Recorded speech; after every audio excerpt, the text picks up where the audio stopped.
Hello everyone, welcome you all. आज मैं आप लोगों के लिए एक बहुत ही इम्पोर्टेंट वीडियो लेके आया हूँ।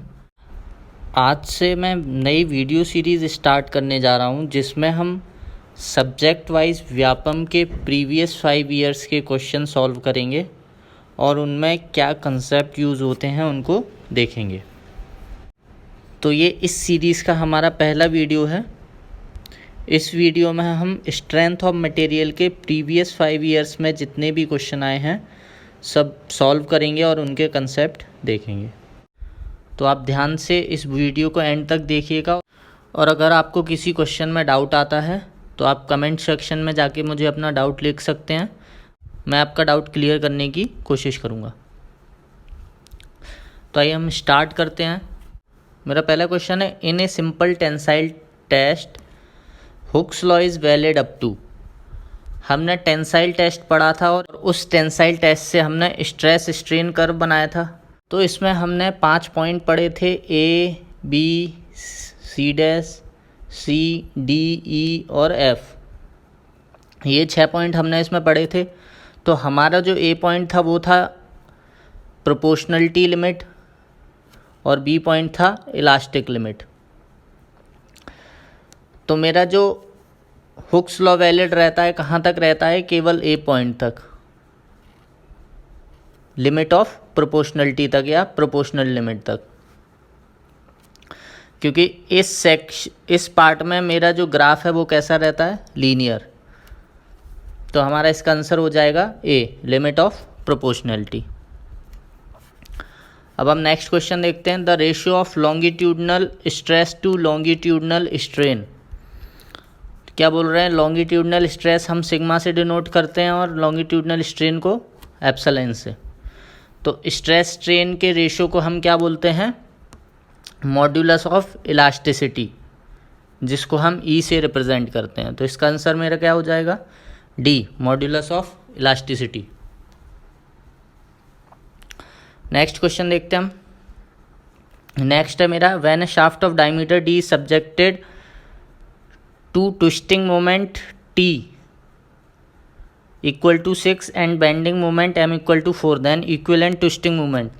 हम इक्विवेलेंट ट्विस्टिंग मोमेंट का फॉर्मूला जानते हैं, √m² प्लस T²।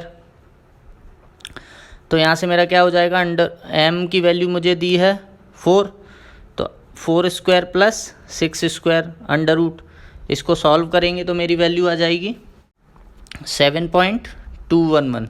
तो मेरा आंसर क्या हो जाएगा, ए, 7.211।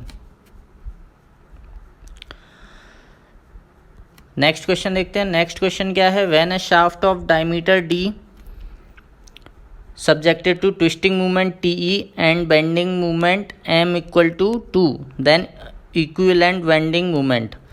हमें ध्यान देना है, पिछले क्वेश्चन में हमने इक्विवेलेंट ट्विस्टिंग मूवमेंट निकाला था, अब हमें इक्विवेलेंट बेंडिंग मूवमेंट निकालना है। तो मेरा इक्विवेलेंट बेंडिंग मूवमेंट का फॉर्मूला होता है M equal to half M plus √m² plus T², bracket close. तो M की वैल्यू मेरी कितनी है, हाफ की जगह हाफ रखा, M की वैल्यू मेरी 2 है, प्लस √m की वैल्यू 2² प्लस T की वैल्यू 4²। तो यहाँ से मेरा कैलकुलेट होके आ जाएगा 3.236। तो मेरा आंसर हो जाएगा ए, 3.23।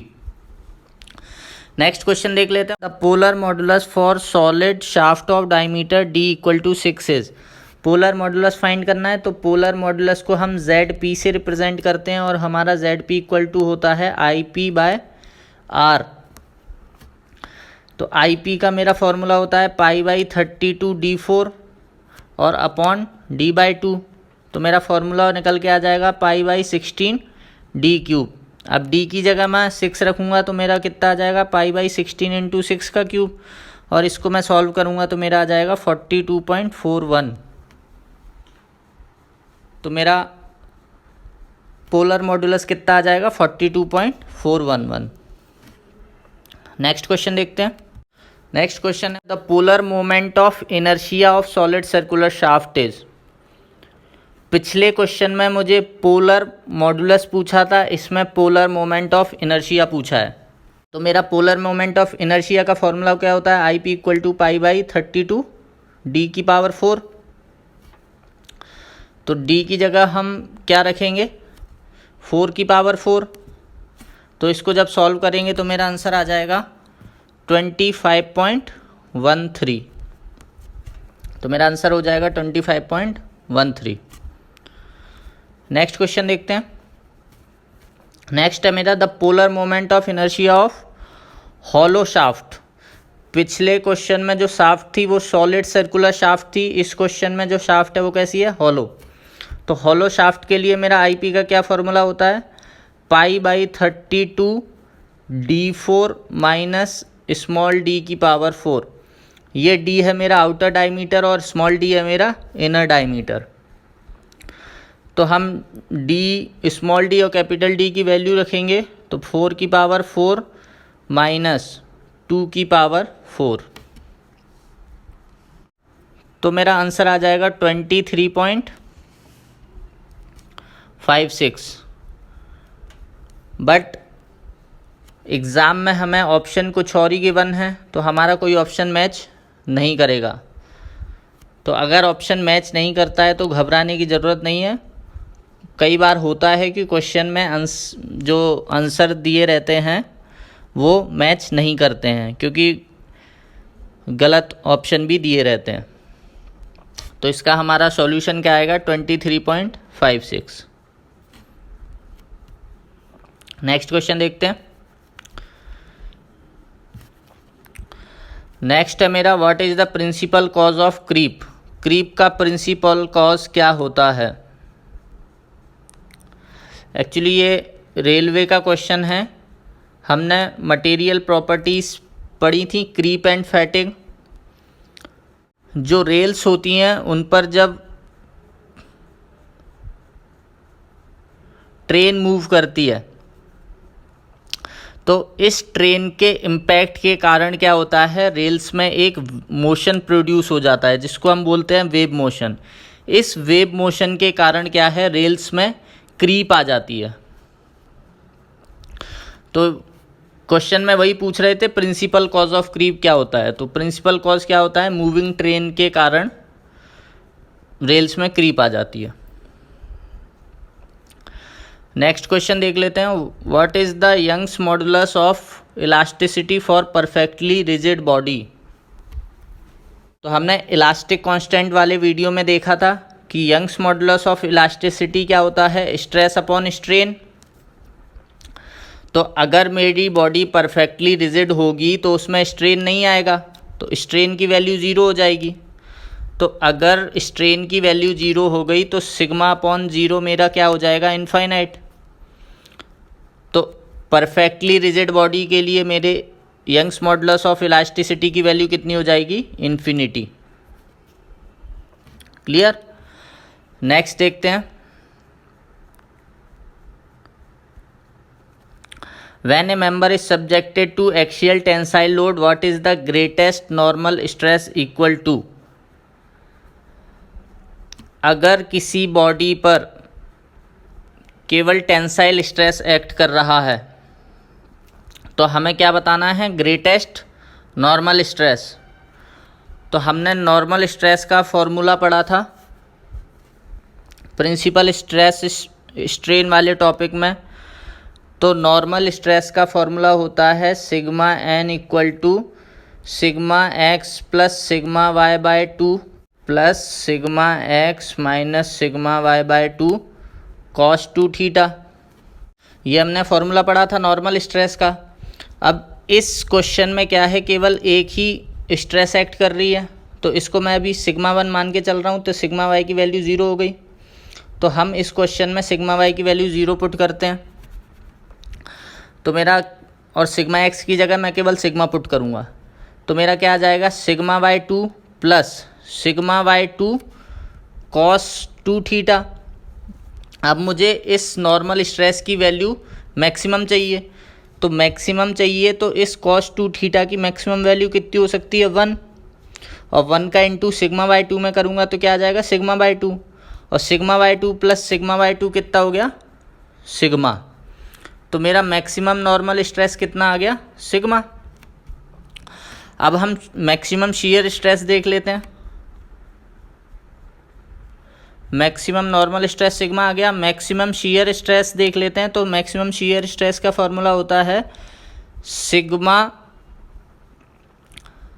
1 माइनस सिग्मा 2 बाई 2। सिग्मा 1 अब इस केस में क्या है, जिस प्लेन पे मेरा टेंसाइल स्ट्रेस एक्ट कर रहा है वहाँ पर कोई शीयर स्ट्रेस एक्ट नहीं कर रहा। तो जो मेरी वैल्यू सिग्मा एक्स की है वही सिग्मा 1 की हो जाएगी। तो सिग्मा 1 हो गया मेरा सिग्मा 2 0 अपॉन 2। तो मैक्सिमम शीयर स्ट्रेस कितना आ गया, सिग्मा बाई 2। और मैक्सिमम नॉर्मल स्ट्रेस कितना है, सिग्मा। तो ये सिग्मा एन की वैल्यू टाउ मैक्स के ट्वाइस है।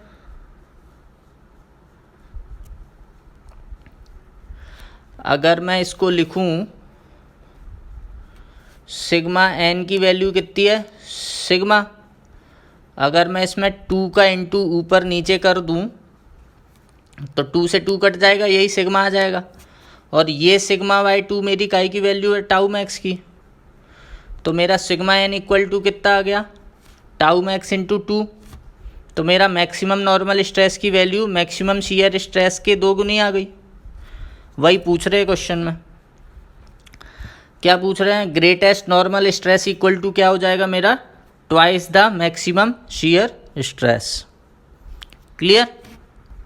नेक्स्ट क्वेश्चन देखते हैं। नेक्स्ट क्वेश्चन है मेरा मैच द फॉलोइंग का है। तो यंग्स मॉडुलस क्या होता है, हम यंग्स मॉडुलस जानते हैं, normal stress upon normal strain.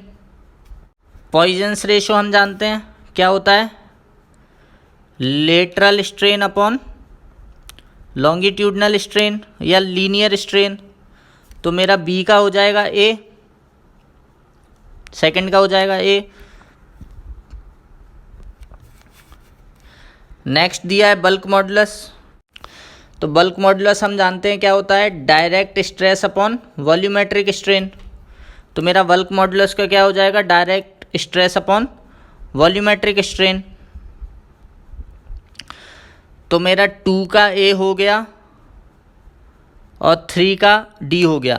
अब मैं 4 देखता हूँ, रिजिडिटी मॉडुलस। रिजिडिटी मॉडुलस क्या होता है, रिजिडिटी मॉडुलस इसको हम सी या जी से रिप्रेजेंट करते हैं। तो मेरा रिजिडिटी मॉडुलस होता है shear stress upon shear strain. तो मेरा 4 का क्या हो जाएगा, सी। और यंग्स मॉडुलस का हो जाएगा मेरा stress strain with in elastic limit. तो मेरा आंसर आ जाएगा 1 का बी, 2 का ए, 3 का डी और 4 का सी, मतलब ए। ये सारे फॉर्मूले हम इलास्टिक कांस्टेंट वाले वीडियो में पढ़ चुके हैं। जिसको भी डाउट हो एक बार इलास्टिक कांस्टेंट वाला वीडियो जाके देख ले, सब क्लियर हो जाएगा। नेक्स्ट क्वेश्चन है मेरा, a solid circular cylinder and hollow cylinder have internal diameter D. एक सॉलिड सिलेंडर है और एक होलो सिलेंडर है, दोनों का जो इंटरनल डायमीटर है वो सेम है। मतलब इसका जो डायमीटर है डी वो इसके इंटरनल डायमीटर के इक्वल है। तो अगर मैं इसको डी मान लूँ, सॉलिड सिलेंडर है उसके डायमीटर को, तो इसका भी इंटरनल डायमीटर कितना हो जाएगा, डी। और इसके एक्सटर्नल डायमीटर को हम कितना एज्यूम करके चल रहे हैं, एक्सटर्नल डायमीटर को हम लिखेंगे डी ई से। अब आगे क्या बोल रहे हैं, have same cross sectional area. इन दोनों सिलेंडर का एरिया सेम है, तो इसका एरिया मेरा कितना हो जाएगा, π/4d स्क्वायर सॉलिड सिलेंडर का। और हॉलो सिलेंडर का क्या हो जाएगा, π/4d एक्सटर्नल का स्क्वायर माइनस डी इंटरनल का स्क्वायर। और डी इंटरनल मेरा डी के इक्वल है, तो डी एक्सटर्नल का स्क्वायर माइनस डी इंटरनल का स्क्वायर। तो यहाँ से मैं सॉल्व करूँगा तो मेरा डी एक्सटर्नल का स्क्वायर बराबर कितना आ जाएगा, 2d स्क्वायर। क्लियर। अब हम आगे जब भी डी एक्सटर्नल आएगा तो उसकी जगह क्या पुट करेंगे, डी एक्सटर्नल का जहाँ स्क्वायर होगा वहाँ क्या पुट करेंगे, 2d²। अब हम देखते हैं हमें पूछ क्या रहा है क्वेश्चन में, what is the ratio of moment of inertia of hollow cylinder to solid cylinder. हमें हॉलो सिलेंडर और सॉलिड सिलेंडर के मोमेंट ऑफ इनर्शिया का रेशियो निकालना है। तो हॉलो सिलेंडर का मोमेंट ऑफ इनर्शिया क्या हो जाएगा, π/64 डी एक्सटर्नल की पावर 4 माइनस डी इंटरनल, मेरा डी के बराबर था तो डी की पावर 4, और सॉलिड सिलेंडर का हो जाएगा मेरा π/64 d4। ये कैंसिल आउट हो गया। अब डी एक्सटर्नल की जगह मैंने क्या कैलकुलेट किया था, डी एक्सटर्नल का स्क्वायर बराबर मेरा आया था 2d²। तो यहाँ पे पावर 4 है, तो पावर 4 है तो इसका स्क्वायर हो जाएगा। हमें डी एक्सटर्नल की पावर 4 कैलकुलेट करनी है, तो डी ई की पावर 4 बराबर क्या हो जाएगा, डी ई की पावर 2 और उसकी भी पावर 2, और डी ई स्क्वायर मेरा काय के बराबर था, 2d² के, और इसका भी स्क्वायर कितना हो जाएगा, तो मेरा ये हो जाएगा 4d की पावर 4। तो यहाँ पे मैं पुट करता हूँ 4d की पावर 4 माइनस d की पावर 4 अपॉन d की पावर 4। 4d में से 1d गया तो कितना बचा मेरा, 3। तो ऊपर बचा मेरा 3d की पावर 4 अपॉन d की पावर 4। तो ये रेशो कितना आ गया, 3। तो IH अपॉन IS का रेशो कितना आ गया, 3। तो मेरा आंसर हो गया बी। नेक्स्ट देखते हैं, a simply supported beam of span L carries UDL W। एक सिंपली सपोर्टेड बीम है, इस पे UDL लग रहा है W kN/m का। What is the magnitude of concentrated load applied to the center of beam। अब मैं इस लोड UDL को हटा के एक पॉइंट लोड लगा रहा हूँ W। तो मुझे इस W की वैल्यू फाइंड आउट करनी है कि इस W की वैल्यू क्या होगी जिसके कारण जितना डिफ्लेक्शन यहाँ प्रोड्यूस हो रहा था सेंटर पे, उतना ही डिफ्लेक्शन इस केस में प्रोड्यूस हो सेंटर पे।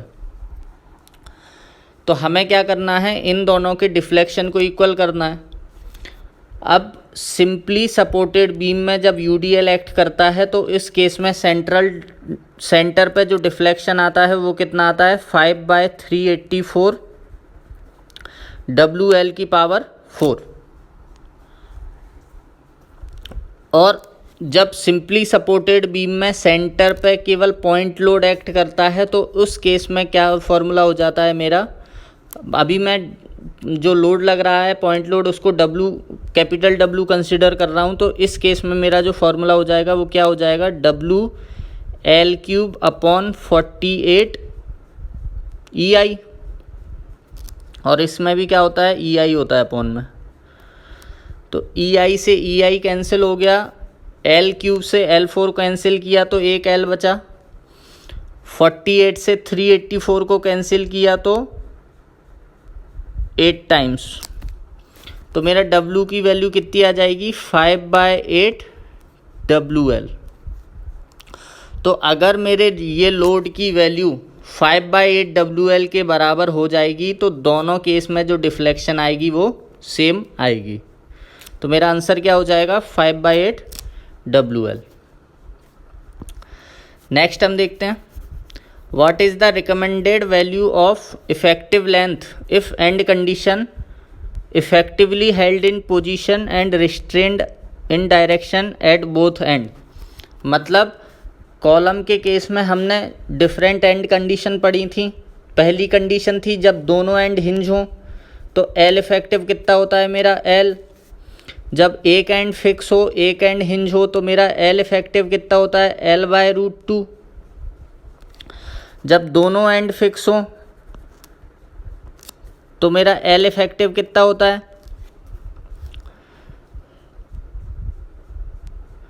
L/2। बट कोड ने हमको क्या रिकमेंडेशन दी है, इसको हम L/2 ना लेके क्या लेंगे, 0.65 L। इसको हम जब हमने कॉलम्स पढ़ा था तो अच्छे से हमने सारी एंड कंडीशन पढ़ ली थी। तो हमारी ये कौन सी कंडीशन है? Effectively held in position and restrained in direction at both and, मतलब दोनों एंड कैसे हैं मेरे? फिक्स हैं। तो जब दोनों एंड फिक्स होंगे तो मेरे एल इफेक्टिव की वैल्यू क्या आ जाएगी? 0.65 L। तो मेरा आंसर हो जाएगा सी, 0.65 L। क्लियर? जिसको भी इफेक्टिव लेंथ और एंड कंडीशन में डाउट हो वो कॉलम वाला वीडियो देख के अपना डाउट क्लियर कर सकता है।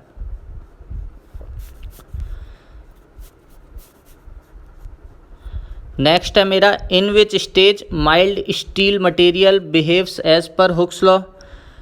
हमने फर्स्ट क्वेश्चन सॉल्व किया था, उसमें भी यही पूछा था कि इस माइल्ड स्टील के केस में हुक्स लॉ कहाँ तक वैलिड होता है। तो हमें पता है लिमिट ऑफ प्रोपोर्शनलिटी तक ये हुक्स लॉ वैलिड होता है। नेक्स्ट है मेरा, a beam fixed at one and and free at other and is called. अगर मेरी एक बीम वन एंड उसका फिक्स है और अदर फ्री है तो इस टाइप की बीम को हम क्या बोलते हैं? Cantilever beam. तो इसका आंसर क्या हो जाएगा? Cantilever beam. फिक्स्ड बीम क्या होती है? जिसके दोनों एंड फिक्स हों। कंटिन्यूस बीम क्या होती है? जो दो से अधिक सपोर्ट पे लाई करती है। तो ये मेरी हो गई कंटिन्यूस बीम। ओवरहैंग बीम क्या होती है? जिसका कुछ पोर्शन हैंग करता है। मतलब अगर ये मेरी बीम है तो इसका ये जो पोर्शन है वो अगर हैंग करेगा तो इस टाइप की बीम को हम बोलेंगे ओवरहैंग बीम, जिसका कुछ पार्ट जो है बिना सपोर्ट के रहता है। क्लियर? नेक्स्ट क्वेश्चन देखते हैं। नेक्स्ट है, the dash of body is that point through which resultant system of parallel forces formed by weight of particle of body passes. तो हमारा ऐसा कौन सा पॉइंट है बॉडी का जिस पर उसका पूरा वेट कंसंट्रेट होता है? तो ये हमने पढ़ा है centre of gravity. Centre of gravity वो पॉइंट होता है जिस पर सारा वेट बॉडी का कंसंट्रेट होता है और इस पर लगने वाले सारे रिजल्टेंट फोर्स इसी पॉइंट से पास होते हैं। तो मेरा इसका आंसर क्या हो जाएगा? Centre of gravity.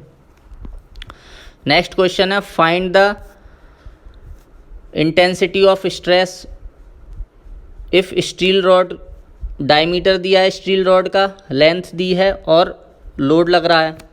तो मुझे स्ट्रेस का फॉर्मूला पता है, load upon area.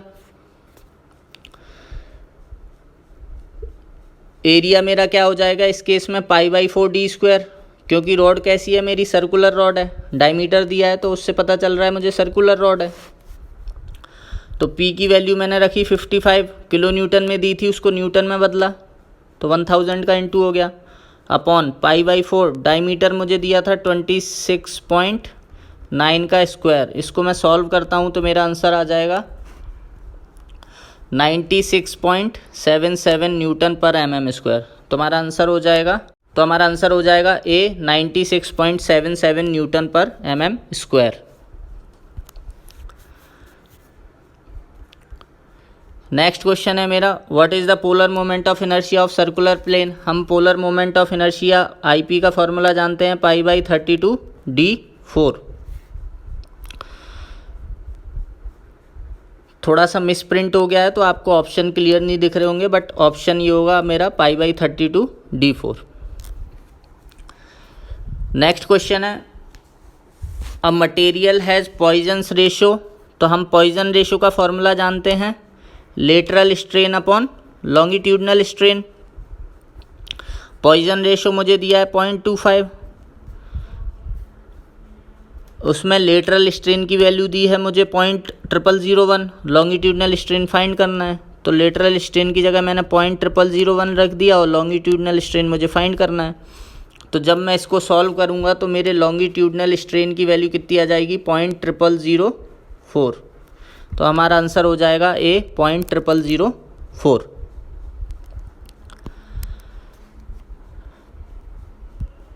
Next question देखते हैं, A beam section is 20 centimeter wide and 60 centimeter deep. What is the section modulus?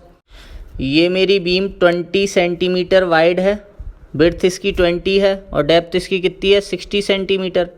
तो ये मेरी बीम कैसी हो गई, रेक्टेंगुलर बीम। तो रेक्टेंगुलर बीम के लिए हम सेक्शन मॉडुलस का फॉर्मूला जानते हैं, क्या होता है, BD²/6। बी मेरा 20 है, डी मेरा 60 है, स्क्वायर/6।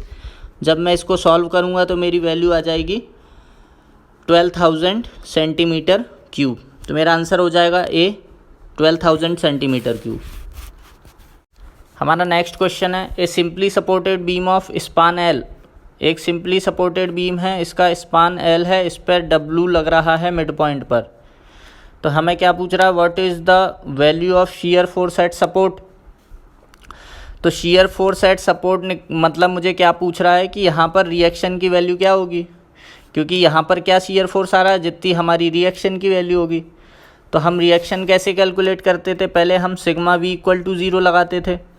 तो अगर मैं ये ए पॉइंट मान लेता हूँ, इसको बी पॉइंट मान लेता हूँ, और मेरी ये वर्टिकल रिएक्शन आर ए हो जाएगी और ये आर बी हो जाएगी, तो मैं इसमें सिग्मा वी इक्वल टू 0 लगाऊंगा तो R A plus R B equal to क्या हो जाएगा, W, sum of all vertical forces. तो वर्टिकल फोर्स मेरे कौन से लग रहे हैं, आर ए और आर बी और डब्लू।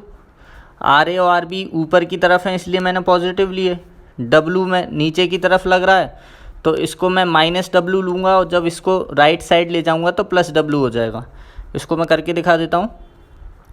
तो मेरा क्या हो जाएगा, R A plus R B minus W equal to 0 होगा। तो यहाँ से मेरा R A plus R B कितना हो जाएगा, डब्लू इक्वल टू डब्लू। अब मैं क्या करूँगा, इस पॉइंट के अबाउट या इस पॉइंट के अबाउट मोमेंट ले लूँगा। तो मैं पॉइंट बी के about moment summation of moment 0 लेता हूँ, तो sigma M B equal to 0। तो सिग्मा एम बी अब राइट में मुझे देखने कितने मोमेंट लग रहे हैं। तो पहला मोमेंट इस लोड के कारण आएगा, तो R A into total distance B point तक हो जाएगी मेरी एल। ये क्लॉकवाइज मोमेंट प्रोड्यूस करेगा तो पॉजिटिव। उसके बाद मेरा सेकंड लोड है डब्लू, तो डब्लू इंटू इसकी बी पॉइंट से डिस्टेंस है L/2 क्योंकि ये सेंटर पे एक्ट कर रहा है, इंटू L/2। ये एंटी क्लॉकवाइज मोमेंट प्रोड्यूस करेगा तो ये माइनस इक्वल टू 0। तो यहाँ से मैं सॉल्व करूँगा तो आर ए इक्वल टू आ जाएगा मेरा W/2। तो मेरा इस आर ए की वैल्यू कितनी आ गई, W/2। तो यहाँ पे शियर फोर्स की वैल्यू किसके बराबर हो जाएगी, आर ए के बराबर, जो कि है मेरा W/2। तो हमारा आंसर क्या हो जाएगा, शियर फोर्स की वैल्यू क्या हो जाएगी, W/2। तो मेरा आंसर हो जाएगा बी, W/2। नेक्स्ट क्वेश्चन देखते हैं। ए cantilever beam of span L is loaded with concentrated load W। एक कैंटिलीवर बीम है जिस पर कंसनट्रेटेड लोड W लग रहा है, कहाँ पर, फ्री एंड पर। तो यहाँ पर ये W लगा दिया मैंने, इसकी लेंथ L है। अब मुझे बताना है डिफ्लेक्शन एट फ्री एंड। तो इस केस में यहाँ पर डिफ्लेक्शन बताना है। तो हमें डिफ्लेक्शन के सारे फॉर्मूलेस याद होने चाहिए। तो कैंटिलीवर बीम में जब एंड पर UDL लगता है तो उस केस में डिफ्लेक्शन होता है मेरा WL3/3EI।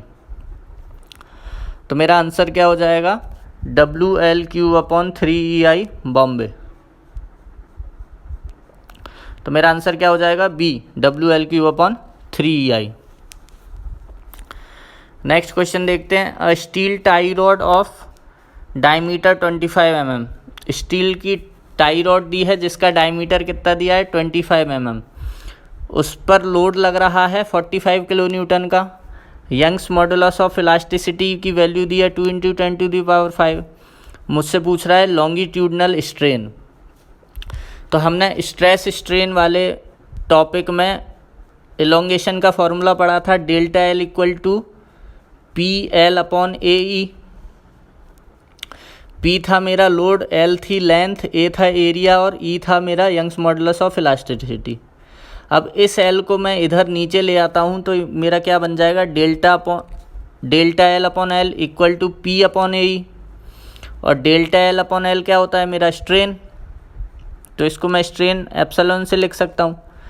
तो ये होगा मेरा strain equal to P upon A E. P की मैं वैल्यू पुट करता हूँ, पी मुझे दिया है 45 किलो न्यूटन, इसको मैंने न्यूटन में बदला तो इंटू 1000 अपॉन मुझे स्टील रॉड दी है, उसका डायमीटर दिया है, तो इसका एरिया क्या हो जाएगा मेरा π/4d²। तो π/4 इंटू डायमीटर है 25 का स्क्वायर, और ई की वैल्यू क्या हो जाएगी 2 × 10⁵। तो जब मैं इसको सॉल्व करूँगा तो मेरा आंसर क्या आ जाएगा, स्ट्रेन इक्वल टू 4.58 × 10⁻⁻⁴। तो मेरा आंसर क्या हो जाएगा, सी 4.58 × 10⁻⁻⁴।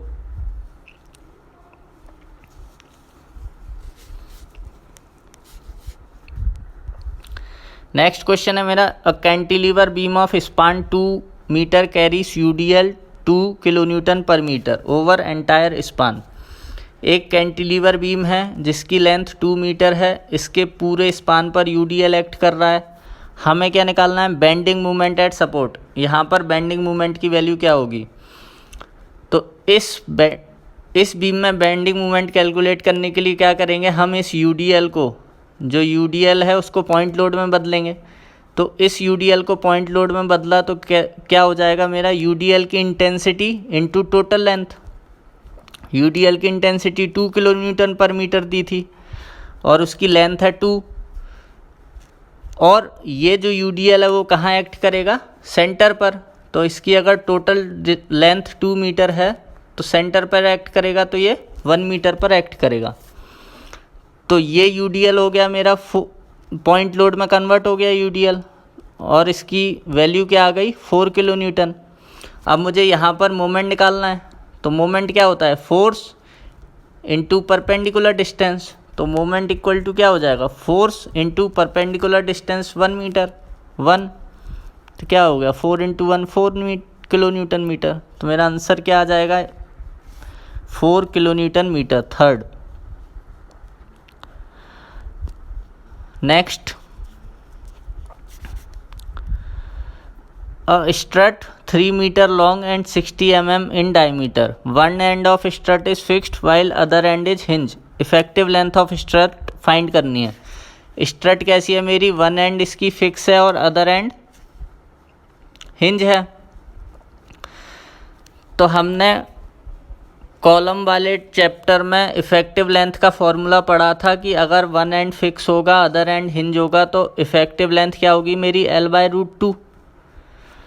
L है मेरी टोटल लेंथ, तो टोटल लेंथ मुझे दी है 3 मीटर अपॉन √2। इसको जब मैं सॉल्व करूँगा तो मेरा आंसर क्या आ जाएगा, 2.12 मीटर। तो मेरा आंसर हो जाएगा A 2.12 मीटर। नेक्स्ट क्वेश्चन है हमारा, फाइंड यूलर्स क्रिपलिंग लोड। तो हमने यूलर क्रिपलिंग लोड का फॉर्मूला पढ़ा था, π² EI अपॉन L इफेक्टिव का स्क्वायर।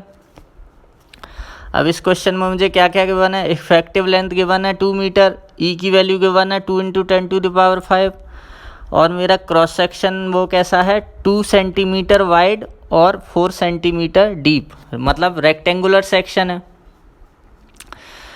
अब इस क्वेश्चन में पहली चीज़ मुझे वैल्यूज़, लेंथ की वैल्यू मीटर में गिवन है, ई की वैल्यू न्यूटन पर mm² में गिवन है, और क्रॉस सेक्शन मुझे सेंटीमीटर में गिवन है। तो हम जब फॉर्मूले में वैल्यू पुट करेंगे तो एक ही नोटेशन में पुट करेंगे, तो हम सारी वैल्यूज़ को mm में पुट करेंगे, ये हमें ध्यान रखना है। तो मैं फॉर्मूले में पुट करता हूँ, π² की जगह π² रखा, ई की वैल्यू रख दी मैंने 2 × 10⁵। अब रेक्टेंगल के लिए मुझे आई का फॉर्मूला पता है, BD³/12 होता है। बी मुझे दिया है 2 सेंटीमीटर, तो इसको जब मैं mm में रखूँगा तो मेरा कितना हो जाएगा 20 mm, और डी है मेरा 4 सेंटीमीटर, तो इसको भी mm में रखा तो 40 का क्यूब और अपॉन में 12। तो मेरा ये ऊपर वाला पोर्शन हो गया, और नीचे क्या है मेरा LE का स्क्वायर। इफेक्टिव लेंथ मुझे दी है 2 मीटर, इसको मैंने mm में बदला तो 2 मीटर = हो गया 2000 mm, और इसका स्क्वायर तो इसका स्क्वायर लगा दिया। जब मैं इसको सॉल्व करूँगा तो मेरी वैल्यू आ जाएगी 52637.8 न्यूटन, और इसको मैं किलो न्यूटन में बदलूँगा तो मेरी वैल्यू आ जाएगी न्यूटन से किलो न्यूटन में बदलने के लिए हमें 1000 से डिवाइड करना पड़ेगा। तो इसको जब मैं 1000 से डिवाइड करूँगा तो मेरा आ जाएगा 52.6378 को मैं 4 के इक्वल ले रहा हूँ, तो 52.64 किलो न्यूटन। अब हम आंसर देख लेते हैं। तो मेरा इसका आंसर क्या हो जाएगा, सी 52.64 किलो न्यूटन। अब हमारा लास्ट क्वेश्चन है, इस shaft of 5 centimetre diameter is rotating at 2500 rotation पर मिनट। मतलब क्या है 2500, ये मुझे एन की वैल्यू दी है। एन क्या होता है मेरा, नंबर ऑफ रोटेशन पर मिनट। तो एन की वैल्यू कितनी हो गई मेरी 2500, और क्या दिया है मुझे, डायमीटर ऑफ शाफ्ट दिया है 5 सेंटीमीटर। मुझे कैलकुलेट क्या करना है, एंगुलर वेलोसिटी। तो एंगुलर वेलोसिटी का फॉर्मूला होता है 2πn/60। अब एन की वैल्यू मुझे 2500 दी है, एन की वैल्यू मैंने पुट की 2500 अपॉन 60। इस क्वेश्चन में डी का कोई यूज़ नहीं है, तो हमें डी का यूज़ ही नहीं करना है। तो जब मैं इसको सॉल्व करूँगा तो मेरा n इक्वल टू आ जाएगा 261.799। तो मेरा आंसर क्या हो जाएगा 261.8 रेडियन पर सेकंड। ओमेगा जो होता है वो मेरा किस में आता है, रेडियन पर सेकंड। तो हमारा आंसर हो गया 261.8 radian per second, C. Clear? I hope आप सबको सारे क्वेश्चन समझ आ गए होंगे। आपको बस फॉर्मूलेज ध्यान रखना है, और वैल्यू पुट करते समय हमें ध्यान रखना है कि हमें सारी वैल्यूज़ एक ही नोटेशन में पुट करनी है। आई होप आपको ये वीडियो अच्छा लगा होगा। अगर वीडियो अच्छा लगा हो तो लाइक करें और चैनल को सब्सक्राइब करें। Thank you for watching the video.